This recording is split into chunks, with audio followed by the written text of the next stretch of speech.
ਸਤਿ ਸ਼੍ਰੀ ਅਕਾਲ ਜੀ। ਪੰਜਾਬ ਹੜ੍ਹਾਂ ਦੀ ਮਾਰ ਹੇਠ ਹੈ। ਹਰ ਪਾਸੇ ਪਾਣੀ ਪਾਣੀ ਹੈ, ਵੱਡੀ ਆਫਤ ਹੈ।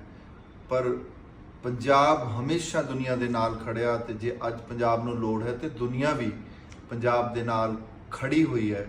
ਸਾਡੇ ਸਾਰੇ ਦੋਸਤ ਮਿੱਤਰ, ਸਾਡੀਆਂ ਸਾਰੀਆਂ ਟੀਮਸ ਜਿਹੜੀਆਂ ਤਿਆਰ ਨੇ। ਤੁਸੀਂ ਬਸ ਸਿਰਫ ਇੰਨੀਆਂ ਡਿਟੇਲਸ ਦੇਣੀਆਂ ਨੇ ਕਿ ਕਿੱਧਰ ਕੀ ਚਾਹੀਦਾ, ਕਿਉਂਕਿ ਅਜੇ ਉੜਦਾ ਪਤਾ ਚੱਲ ਰਿਹਾ ਕਿ ਕਿਤੇ ਪਾਣੀ ਦੀ ਜ਼ਰੂਰਤ ਹੈ। ਚਲੋ ਅਸੀਂ ਉਹ ਵੀ ਇੰਤਜ਼ਾਮ ਕਰਵਾ ਰਹੇ ਹਾਂ। ਕਿਤੇ ਹੁਣ ਸੁਖਵਿੰਦਰ ਭਾਜੀ ਉਹਨਾਂ ਨੇ ਦੱਸਿਆ ਸੀ ਕਿ ਚਾਰੇ ਦੀ ਬੜੀ ਜ਼ਰੂਰਤ ਹੈ, ਕਿਉਂਕਿ ਪਸ਼ੂਆਂ ਦੀ ਵਾਸਤੇ ਖਾਣ ਨੂੰ ਕੁਝ ਨਹੀਂ ਹੈਗਾ ਤੇ ਉਧਰ ਅਸੀਂ ਚਾਰੇ ਦਾ ਇੰਤਜ਼ਾਮ ਕਰਾ ਰਹੇ ਹਾਂ।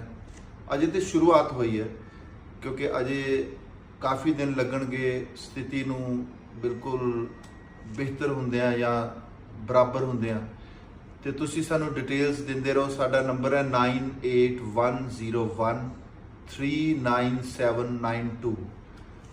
ਕਈ ਵਾਰ ਫੋਨ ਨਹੀਂ ਚੁੱਕਿਆ ਜਾਂਦਾ ਤੇ ਤੁਸੀਂ ਮੈਸੇਜ ਕਰ ਸਕਦੇ ਹੋ ਤੇ ਆਪਣੇ ਇਲਾਕੇ ਦਾ, ਆਪਣੇ ਏਰੀਏ ਦਾ ਪਤਾ ਦੱਸ ਸਕਦੇ ਹੋ ਕੀ ਚਾਹੀਦਾ, ਕੀ ਕਿੱਥੇ ਪਹੁੰਚਾਉਣਾ, ਤੇ ਅਸੀਂ ਉਸੇ ਟਾਈਮ ਫੋਨ ਕਰਕੇ ਜਾਂ ਸਾਡੇ ਜਿਹੜੇ ਲੋਕ ਨੇ, ਜਿਹੜੀਆਂ ਟੀਮਾਂ ਸਾਡੀਆਂ ਘੁੰਮ ਰਹੀਆਂ ਨੇ, ਉਹ ਉੱਥੇ ਇੰਤਜ਼ਾਮ ਕਰਾਉਣਗੇ। ਜਿਵੇਂ ਮੈਂ ਸੁਖਵਿੰਦਰ ਭਾਜੀ ਬਾਰੇ ਦੱਸਿਆ, ਜਿਵੇਂ ਰਾਜ ਕੁੰਦਰਾ ਭਾਜੀ ਉਹਨਾਂ ਦਾ ਹੁਣੇ ਫੋਨ ਆਇਆ ਕਿ ਦੱਸੋ ਕਿੱਥੇ ਕੀ ਪਹੁੰਚਾਉਣਾ ਹੈ।